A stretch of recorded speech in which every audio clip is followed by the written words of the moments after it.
Good afternoon. It's Thursday, the 26th of January 2017, just after 1 o'clock. Welcome to UK Column News. I'm your host, Brian Girish. With me in the studio, of course, Mike Robinson. Well, yesterday we had an exclusive news talking about the fact that Britain's nuclear deterrent is going to be handed over to the French first. It will then be passed under full European Union control. And of course, who will be controlling the military in Europe? That comes down to the Germans. We're going to be joined today by David Ellis from Strategic Defence Initiatives that wrote that paper exposing just what was going on. We're also delighted to say that we've got Vanessa Beeley with us, who's going to be giving us an update on Syria. Well, before we bring Vanessa in, we just thought we would return to the subject of Britain's prisons because, of course, Elizabeth Truss has made an announcement today about deaths in prisons. Before we come on to that, let's remind people that child abuse survivor and whistleblower Melanie Shaw, still in HM prison, Foston Hall. She's been held in solitary confinement now for 9.5 months. She's been brutalized, denied medication. I've repeated this over and over again. Of course, the UN and indeed the European Union, for that matter, says that holding people in solitary confinement is effectively torture. We've been encouraging people to contact Melanie's MP, her personal MP, who's Chris Leslie. We had a call from an individual yesterday that said they had attempted to speak to Mr. Leslie about the dreadful conditions that Melanie's being held in and what's happening to her. Mr. Leslie was so concerned he put the phone down. So we're saying to people, please, like this letter from this lady, Gillian Swanson, really excellent letter to Chris Leslie. If we're going to do something for Melanie, let's get on the case of Chris Leslie MP. Let's be phoning him, let's be emailing him, visiting his surgery, and making sure that he knows this issue is not going to go away and will certainly appear at the next election. But good news, the government says there's been a sharp rise in deaths in prison. This is really appalling stuff. If we have a look at what the government is saying, most of it is a crowing by Justice Secretary Elizabeth Truss. She says since becoming Justice Secretary, she's been clear that violence, self-harm and deaths in our prisons are too high. It then says she's taken immediate action to stabilise the estate by tackling drugs, drones and phones, and that undermines security. We're also investing 100 million in 2,500 officers, but they're long-standing issues, and we're going to do our best to reduce crime, etc. But it's going to take a long time, Mike. Yes.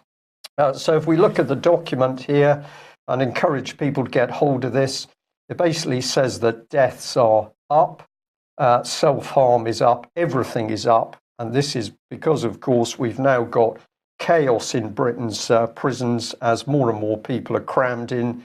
And many of those prisons, of course, are not there to help those prisoners serve their sentence and then lead better lives. They're there to make private companies profit.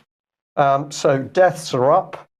And here's the stats. 2016 has seen a record level of 354 deaths in prison custody, which is up 97 from the previous year. And there was a record high of 119 self-inflicted deaths, which is up 29 from the previous year. So have a look at these statistics yourself and remember that this is the Gulag prison system of Britain, run now by Theresa May's Conservatives, the same Conservatives that are telling other nation states, such as Syria, for example, how to run their own countries. Well, let's remind ourselves of what Elizabeth Truss looks like. Here she is, Justice Secretary. Just a small point, she doesn't have any training at all. If we can pop that one on screen. I'm sorry. Here she is.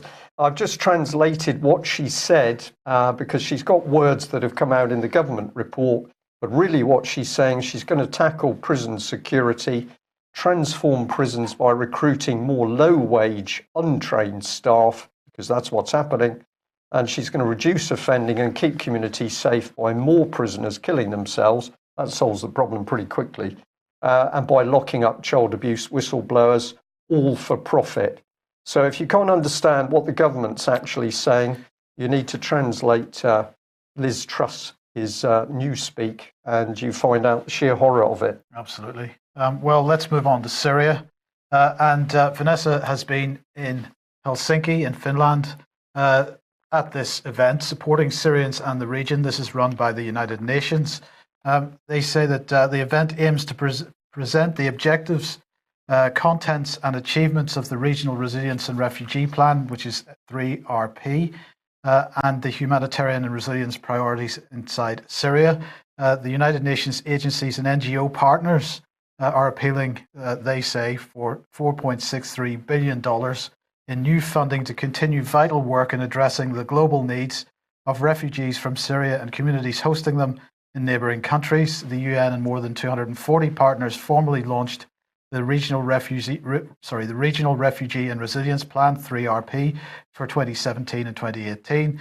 The plan aims to assist over 4.7 million refugees from Syria and 4.4 million people hosting them in Turkey, Lebanon, Jordan, Iraq and Egypt. The funding for the 3RP is in addition to the $3.4 billion that the UN estimates will be required to address the humanitarian needs of 13.5 million people within Syria this year. So, Vanessa, let's get straight to it. You were attending this event. Was it a worthwhile exercise? Yeah, it was an extremely worthwhile exercise in investigation into the global north interventionist policy, into the global south generally, and also an extraordinary exercise in seeing firsthand the privatization of humanitarianism and the weaponization of humanitarianism. There was a very clear inclusion of the private sector and how best the private sector could, reading between the lines, benefit from such reconstruction projects, and also a very clear objective of decentralization. I'm just going to read to you from this panel brochure for the day. Capacity building among women, men and youth will also be a major priority. This will include support for local and regional NGOs to help them contribute to reconstruction, to facilitate protection programming, and to receive funds directly from the international community. Now that, it sounds wonderful, right? Local NGOs prioritizing Syrians. But nowhere in any of these panels or any of these sessions was there any clarification as to exactly who these NGOs were, to what extent they are working within the Syrian state, the existing Syrian state, and what exactly their role would be, and who was overseeing this project. Also, another point that I need to make very strongly: this was a conference supposedly supporting Syria and the Syrian people. There were precisely 4 Syrians at this conference, 2 of which are very clearly funded, one by Qatar, that is effectively funding the terrorist factions inside Syria, and another embedded in Idlib and clearly affiliated with the majority of the extremist factions that are, of course, funded by the NATO states that are backing this conference and are behind the UN in this project. Right, so if we just look at some of the panels, here's one, humanitarian and resilience priorities inside Syria. Whose priorities is the first question. Background paper, vulnerabilities, jobs and economic opportunities, Syria and neighbouring countries. Well, who are these economic opportunities for? And then another one here, the never too early to plan is what it's subheaded. And, so the question is, I think you've hinted at this, who is doing the planning? Who's it being planned for? And clearly, from what I read of this, it's really nothing to do with Syria and everything to do with the NGOs and sort of vested interests that are sort of going in there to take advantage of the situation. Absolutely, and we've clearly demonstrated over many years that the NGOs, I actually now call them NNGOs, non-governmental organizations, because we know them to be a member or a part of the mafia triangle of the corporatocracy, the globalist elite, who create the foundations in order to then fund and create these NGOs that take public money and basically launder it back around the system again. So effectively, to say that, particularly if it's external NGOs, but even if it's NGOs that have been established inside Syria by the NATO states and the international community external to Syria, it basically has the same effect. It's the infiltration of Syria by the private sector, by the venture capitalists. And another sort of demonstration of the cynicism of this conference was during that panel. Helen Clark, who was previously MP in New Zealand, was actually discussing the difficulties of lifting the economic sanctions in order to facilitate this reconstruction process. Now, this reconstruction process would not be necessary had there not been these crippling economic sanctions in the first place that are effectively only devastating the Syrian civilian population, or the NATO state-engineered dirty war that is being waged against Syria. So, in other words, destroy the country, and then let's profit from the rebuilding of it. It's a very familiar pattern. Right. Well, you mentioned Helen Clark there, who's the ex-Prime Minister of New Zealand. Let's get a feeling for what she's about, because you asked her a question. I believe this is during the ending press conference. So let's have a look at this, and then we'll discuss it. It's lady back there.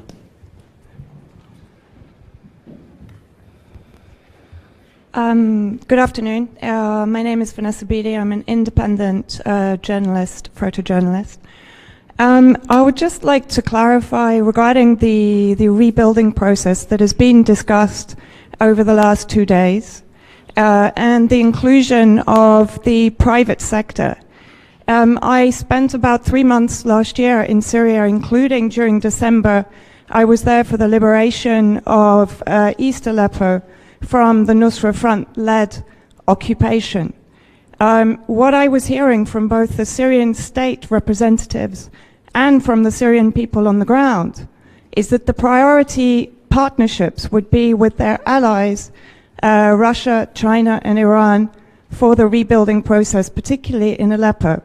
So I'm interested to hear who has actually invited the nations that are attending here to participate in the rebuilding process, and which private sectors are being negotiated with for those rebuilding contracts inside Syria. Well, the focus here, of course, is not on rebuilding because there isn't a political settlement.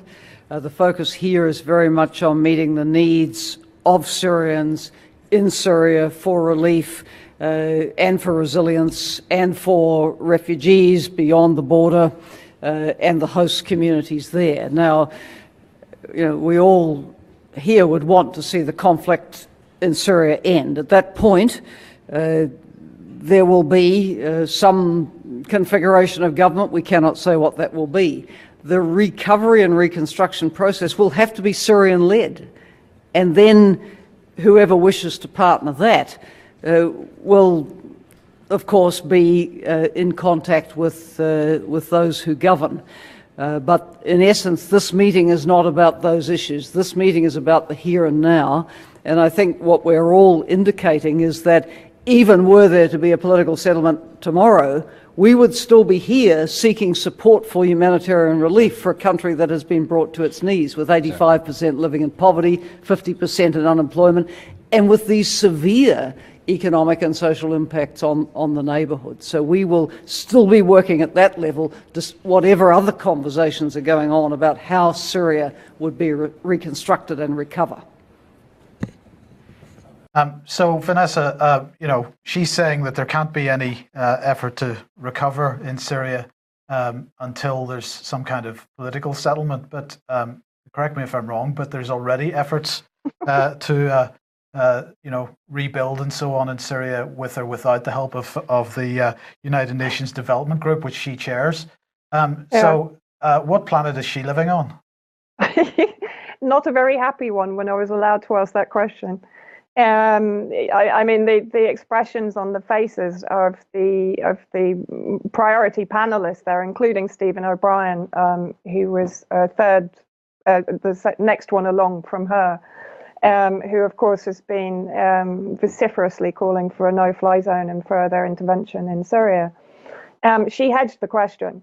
I mean, that was very clear. She didn't respond to the question. She also made the extraordinary statement that if she really stumbled over the political solution because she really did not want to say that they were negotiating with the existing elected government in Syria.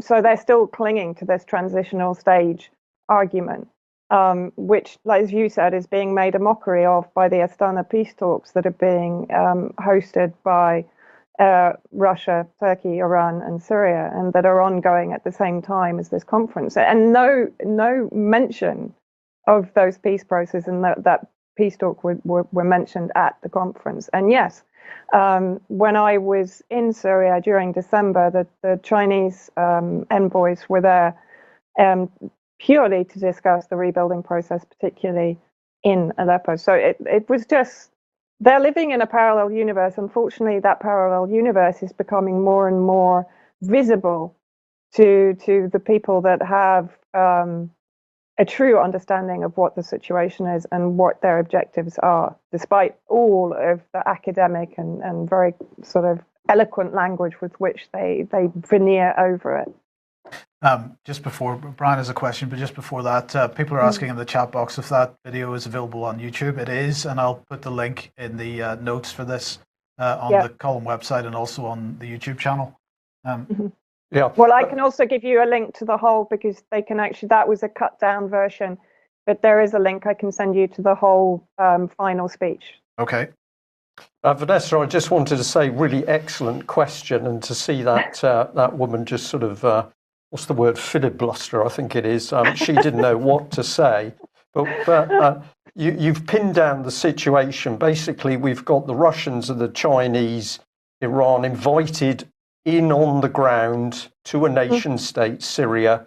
The Syrians are saying they want to work with these people. And then we've got the sideliners. So you're talking about this project 3RP, backed by the United Nations. We're also picking up on Federica Mogherini holding similar sideline meetings for the European Union, talking about how the European Union is going to help Syria. And of course, in her dialogue, she says very clearly, well, of course, in the future, we'll be helping Syria because there will have been transformation of Syria. And if you read the text, it's not difficult to get the facts out of that text. What she's really saying is we'll be helping Syria once we've achieved transformation, which is regime change. So the agenda of these people is they're sitting on the sidelines stalling, because they've got to get rid of Assad before they can get their geopolitical agenda into Syria. That's my feeling on it. Yeah, and I think it's even more cynical than that, well, if you can get any more cynical than that, in the sense that they know perfectly well that the symbolism of the fall of Aleppo meant the fall of their regime change plans, fundamentally, because that entire liberation of East Aleppo, the reunification of East and West Aleppo, exposed the corporate media, the NATO-aligned NGOs, the UN, and the Western regime and Gulf state Israeli objectives in the region very clearly, and the level to which they had misrepresented facts on the ground in Syria for the last 6 years. So they are flailing around.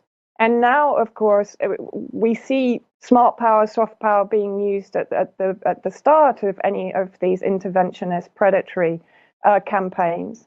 But now we're seeing it being used as a desperate measure at the end to try and infiltrate through, they say, local NGOs, but we can almost guarantee that those local NGOs will only be in terrorist-held areas. They certainly did not show any indication that they were going to be working with existing Syrian state NGOs. And, you know, we have to be very clear here. They talk about the three the three RPs. Among that is obviously their focus, as Helen Clark said at the end, and when she responded to my question, focus on refugees and on helping those that have been displaced. Well, I would also have liked to have asked them, okay, so since the liberation of East Aleppo, where exactly is the UN? The only countries providing humanitarian assistance right now in East Aleppo are Russia and Syria to its own people. The UN has not been seen. It was not there when I was there during December, and it has not been back to East Aleppo since the liberation. So again, this just demonstrates the cynicism of this organization. A city, a village, a town, a people only become important on a humanitarian basis when it serves their objectives geopolitically and the objectives of the UN Security Council. Yeah. Okay. Well, look, we've got to move on through a couple of things here. We wanted to highlight Tulsi Gabbard's interview with CNN, which you've covered on 21st Century Wire here. I have to say, I was quite impressed with how she managed to say some pretty strong things without getting herself into too much trouble with CNN. But the CNN interviewer certainly looked distinctly uncomfortable with some of the things she did say. Just quickly on this, Vanessa, please. Well, I mean, I think that the main point that came out, and of course this comes on the back of her Stop Arming the Terrorists bill, which again caused some major shockwaves in Congress. But she makes the very clear point, there are no moderates. And to hear a congresswoman make this point on the CNN platform, it was a breath of fresh air, because we've been saying this pretty much for the past 6 years. To hear it said publicly on CNN, there are no moderates in Syria, and to hear it said in context that this is what the Syrian people say, it was wonderful. I can't think of any other way to describe it. And you're right, the CNN, I can't remember his name, but the CNN interviewer was flawed. Yes. Okay, and of course, lots of success with the White Helmets in getting preventing them getting the Nobel Peace Prize, but unfortunately they have been nominated, or at least this so-called documentary by Netflix has been nominated for an Oscar. I think we've got a bit of work to do to prevent that from happening. Yeah. Yes, I think we're going to start a pretty strong campaign. We have, of course, Carla Ortiz, who was in East Aleppo at the same time as myself. She's a Bolivian-born Hollywood actress and activist, and she's actually working with us to get to the root of the problem, let's say. But I also want to make a very clear point to everybody that this is a campaign that has been engineered right from the start. If we go back to a Syria campaign, purpose.com job application form last year, March last year, where they made it absolutely clear they were going to go for an Oscar nomination for a documentary that was going to be made in the next 12 months. So, there can be no doubt that this is an entirely manufactured, manipulated PR campaign. And we should be doing everything. We'll be producing petitions, we'll be producing campaigns to expose it and to boycott it over the next few weeks. So I hope people will give the same support as they did to the Nobel Peace Prize when we derailed it. The public derailed it, so we can do it again. I have no doubt. Yep. Okay, fantastic. Right, okay. Well, Vanessa, I'm just going to bring in a little bit of research that we've been doing for BBC Media Action. BBC Media Action is supposedly a charity, but in fact it's a proxy arm of the BBC. That's very easy to prove. And I just want to take you through a little trail of things that we found. First of all, put down the baseline. We've had this article up on the UK Column website since 1st July 2014. This is exposing what this pernicious little charity has really been up to. We say it's subversion from broadcasting house to Kazakhstan. Evidence-based report there about the dirty work of this charity, which is essentially getting inside countries and then helping to cause what they call the change agenda, but actually you're attacking law and order, the nation state. Now, we picked up on this lady. This statement is still on the BBC Media Action website. If you look at the Syria section, But in 2004, this so-called expert on Syria, Juliet Harkin, said that in 2004, the BBC Media Action worked with individuals within the Syrian ministry who wanted change and tried to get them to be the drivers of that. All media development work that has been done in Syria has, in my opinion, been predicated upon this idea: there can be change from within. You have an authoritarian regime and you find who the reformers are within that and you work with them. Now, to me, this lady is describing subversion. The BBC's buried itself inside Syria, says it's there to train young journalists, but in this lady's own words, what they're really doing is working from the inside to cause unrest and dissent against the government. Just a quick reply on that, and I'll just take you through the other couple of bits. Well, I mean, this is in a very recent debate that I had on social media with James Longman, who's a reporter or a presenter with the BBC.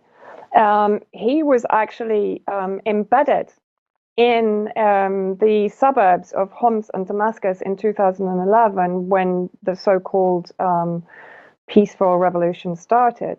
Now, he was embedded in areas where probably the most atrocities were committed by the extremist and militant factions at that time. When I questioned him on that, and I actually said to him, okay, so you were in Homs at the same time as Danny Abdul-Dayem, who was the citizen journalist who was exposed as faking information on the bombing by the Syrian government. He claimed that he had been in those areas, he had seen no extremists. When you actually read his reports from the areas at that time, they're quite extraordinary. He makes no investigations. He basically disseminated narratives from rebel activists that we now, of course, know there were no moderates. There are no moderates. So these were militant extremists. So again, that's a very clear indicator that the BBC was there on the ground right from the start. And he had no journalistic experience, but he spoke fluent Arabic. So this is a very clear implantation, embedding of a journalist that is then going to not only disseminate the narrative that facilitates the regime change, but also is there possibly to train and to help existing citizen activists, as they're called. And he also made a point in one of his interviews that they had incredible technological ability and capacity. Now, where did that come from? Well, that probably came from money being poured in, for example, from the European Union. Just take you through the next bit. This is an organisation which is part essentially of European Union Foreign Office, if you like. It's the European External Action, and it's been funding a whole number of projects in Syria. This is really before the terrorist war got going. So they were in there fiddling at all sorts of levels. BBC Media Action helped them write the handbook for journalists. So it's not just working with them. This is the BBC leading it. And here's BBC Media Action, and you can see the funding label for this thing. Now let's have a look at this. This same EU External Action, which is the European Foreign Office, has now set up what it calls disinformation review. So the European Union is now telling us what the truth is. You've got to see this. It's comic material. They're attacking at the moment the world according to the pro-Kremlin disinformation. Don't be deceived, question even more. And there at the bottom it says European External Action Services, which is the Foreign Office. So here they are. They say quite openly that they are really the European Union Diplomatic Service. And this is the situation. We've got all of that money now setting up a propaganda machine, working directly with the BBC. Look how much. This is one project that organisation pays the BBC 2.4 million euros. Put the whole thing together. And what have we got here? We've got the BBC sitting at the centre of this phenomenal European propaganda machine. I would love to do some more research with you on this, and we hope to be able to do that. But it's becoming so blatant that the BBC has been working to help create the war, which it then reports and it doesn't even do that in an accurate way. And I mean, we saw this in Libya as well. We saw it in Iraq, and also included in that media base, it's the French Foreign Office, of course, who also set up the Aleppo Media Center. That was actually the French Foreign Office media arm that created the Aleppo Media Center that is disseminating the White Helmet propaganda, among others. So yeah, this is a very clear collusion on behalf of EU states, the UK, but particularly, as you say, the BBC. It's extraordinary, and I would love to further investigate it. Okay, well, we'll look forward to that. Now, we should bring in David Ellis here, and we're going to be talking about the British nuclear deterrent again. David, before we get you on that subject, would you like to make any comments about the sort of areas that Vanessa's covered? Well, it's as I said at the British Constitution meeting in Winchester, the Syrian affair, if we can call it that, is purely contrived. It's cooked up. There's obviously some variance there between Assad not wanting the Saudi pipeline and wanting the Russian pipeline, and that seems to be all to do with what's the problem in Aleppo. And it's a great political lever for the EU to be throwing in order to argue for its military union. So they're going to fund it, that being said, and they're going to throw a lot of money at it, and they're going to want it to happen because obviously it's vital for the bigger picture. It's almost like and I don't mean this in a demeaning way, but I can't think of any other way of phrasing it, a sprat to catch a mackerel. Yes. Well, this ties in beautifully with your really outstanding report on what was happening with Britain's nuclear deterrent. This was the headline we pushed out yesterday. We discussed it with Alex Thompson from Eastern Approaches Exclusive, the European Union to take control of the British nuclear deterrent. Now, all this stemmed from a paper that Strategic Defence Initiatives put together. We're just bringing the headline here, overview of the accelerating EU absorption of the British military to form the EU military and the British-French EU nuclear defence shield. This was the quote, which is an absolutely dynamite quote from a gentleman called Max Hoffman. He revealed on the 20th of January, everything must now be put on the table from higher EU military spending to a, quote, British-French nuclear defence shield for the continent. Now, we've got Theresa May supposedly saying we've got Brexit. Mike's going to be talking about this a little in a few moments. But you reported here that the recent British Brexit referendum has made no difference to the speed and tenacity with which the Conservative government, Theresa May and Secretary of State for Defence Fallon, are continuing the path to EU military union. This is really astonishing. Just take us through a few of your thoughts on what's happening in the background here. Well, what we've got is the Tory party as a whole is in absolute crisis, and it's been in crisis for many decades now because of this refusal of the majority of the party being aware of it or being able to discuss it. So we've got almost a tiny control group that are putting the block on this being debated and dialogue being opened up on it. Now, we know this is the case because of what went on with Maggie Thatcher and her saying no, no, no, no, no.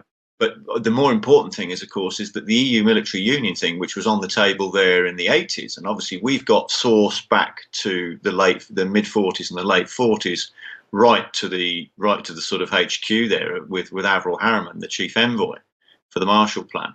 So obviously we've got the whole chronology there. You can't argue with this. But what's happening within the Tory party is, of course, is that this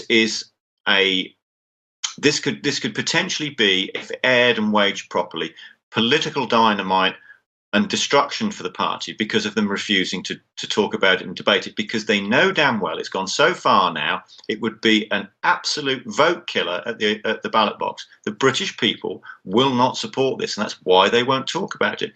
So they're in absolute crisis about it. Make no bones about it. This is why over the last 5 years, we've had, absolute stonewalling from the vast majority of the party not wishing to discuss this. And this is because of this issue. It's not the crisis isn't the EU. The crisis is EU military union. Yes. And all the other stuff is all effectively, just getting in the way. It's just blotting out the debate. It's like political radar jamming. So the key issue here is military union, because the money involved with it, and what it does for the currency, and what it does for the big geopolitical situation in Europe. So coming back to the whole, the EU military concept is lock, stock and barrel. It's everything. It's not just about sort of this nonsense of starting with EU NAVFOR. It's about our nukes. It always has been. So to say that it isn't is a nonsense. And this is the fundamental dilemma that they've got. And not dealt with, this is going to get a hell of a lot worse, because the attitude that they're displaying now is utter contempt for not just the Constitution, the armed forces, but the entire British people and the British nation. Yeah, David, this is a very important point. There are a lot of people who don't like nuclear weapons, but the fact is that nuclear weapons exist. You can't just get rid of them. But the key issue here is the deceit of this whole thing. While Theresa May is saying she is bringing us out of the European Union, what is happening in the background, and you've absolutely nailed it with this report, is that the nuclear deterrent is being given, first of all, to the French. This is soft. This is a soft movement on the chessboard, because Britain would react to the Germans. It goes to the French first, then it's passed to EU centralised control. But who is the military power in Europe? That is the Germans. So have you had any reaction from individuals? I know this report, which is available on the UK column website, if you click on the article, you can get a PDF version of it to download. What's been the reaction now that this has been pushed out? Have you had anything back from sort of senior military people, for example? Yes, we have. We've got some very positive stuff back very quickly, and there's an awakening occurring, and some of them are dovetailing their own experience of being in Whitehall and in the services with actually the realities of really the bigger picture of what's going on. So the consensus at the moment is we've got a severe problem, a very severe problem, because if there's some sort of event where we're, and these are the words that have been used, bounced into this, with continuing down this avenue, which is being done all behind the scenes under the cover of Brexit, is that if we're bounced in, there isn't the current level of acumen and the right mindset within Whitehall to deal with this properly, where we'll end up, properly coming unstuck and just surrendering our military and thereby the nation. So that was the first point that was made. And the second point was, well, there was a consensus in Whitehall that we were never going to join anyway, so why pick the fight? Now, I've said, well, okay, I could accept that. That being the case would be wise counsel, but I don't believe that's the case, because from what we're seeing is that the controlling faction within the Tory party want to join. They want to join in with the EU military union, but they just have no idea how to do it openly and debate it, because they know damn well the British people won't support it. So this is why it's being done the way it is. So you've got this syndrome of the picking the fight. Well, actually, they've picked the fight with us. So we've got no choice. When you get somebody pick a fight with you, you can either run off, put your head in the sand, or you can stand up and fight back.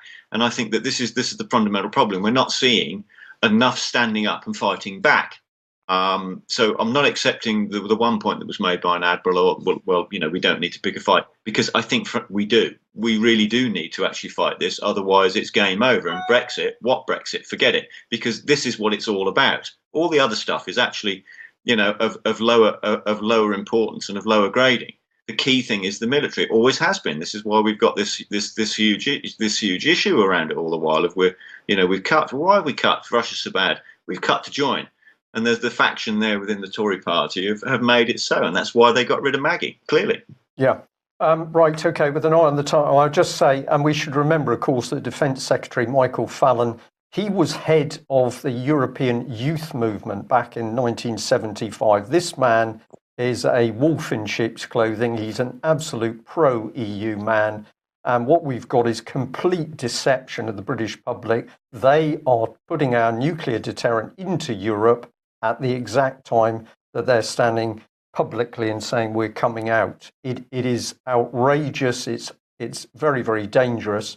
And for you to say that we've now got such low acumen, I think is the word you used, in the civil service and political services. We can't rely on people to see what's actually happening. My answer to that is we're going to have to keep pumping out the truth from UK Column.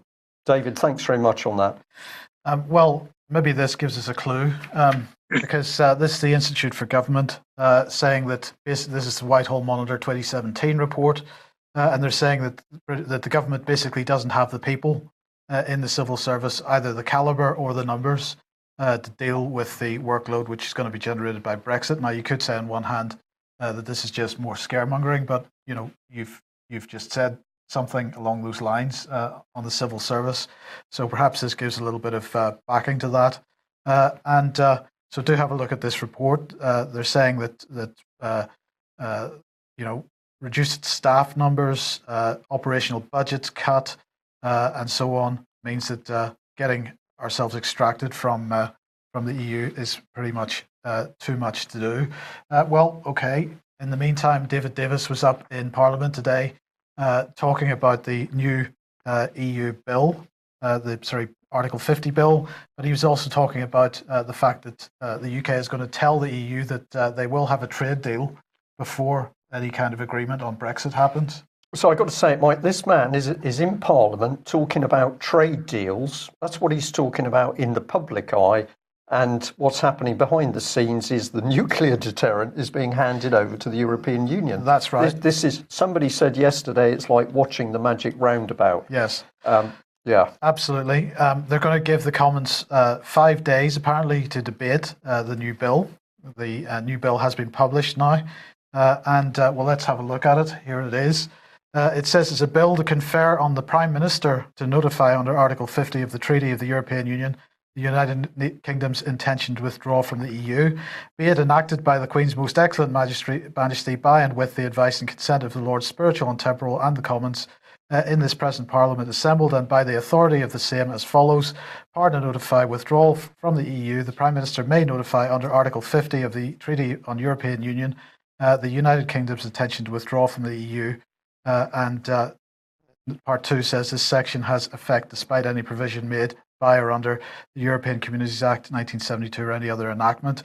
Now, if you look at a lot of the mainstream media coverage of this, for example, I think it was the Daily Mirror, I think their headline was MPs' fury, that it was, as it was revealed today, that they'll get less than 2 weeks to study the bill. Now, I've just read the entirety of the bill in 30 seconds, and the mainstream media describing MPs being furious that they've only got 2 weeks to read that and understand it. Well, David Ellis has just explained that. We've got MPs who haven't got the mental acumen to read a simple document. Right. That's where it is. Yes. It's interesting. I'll just mention this to end off with. It is interesting that, in fact, there was a private members bill put in by Peter Bone, who's just puts private members bills in, as far as I can see, as he feels like it. That he produces hundreds of them each year. It's a slight exaggeration, but not much. Withdrawal from the European Union, Article 50 Bill 2016-17. He put this in, I think, in November last year. It's had its first reading. It's having its second reading on the 24th of February. And it's interesting to compare the government's bill with Peter Bone's bill, because the only major difference in it is that he says that Her Majesty's government has a duty to notify the European Council by the 31st of March 2017 of the UK's intention to withdraw from the European Union. The new bill doesn't put any such time constraint on it, and I found that slightly interesting. I found two things interesting about it: the fact that the government felt that there was a need to produce a new bill when there's already a private member's bill in process, and also the fact that the new bill doesn't input any timescales on notification or any other thing. Dragging your heels, Mike, because if they're going to get that nuclear deterrent across the front end, all of this leaving Brexit nonsense doesn't matter. Drag your heels, obfuscate, delay, because we're not coming out, we're being locked in. Absolutely. Well, I'm going to say we've been told, and we think there's some substance to it, that the UK column is now being watched on a daily basis by at least one member of the more senior BBC News team. Presumably they're watching us to learn how to report factual news. I wonder whether I could say, first of all, to David, assuming we've got the BBC actually watching us now, what would you say to the BBC about their failure, for example, to report accurately on what's happening with the nuclear deterrent?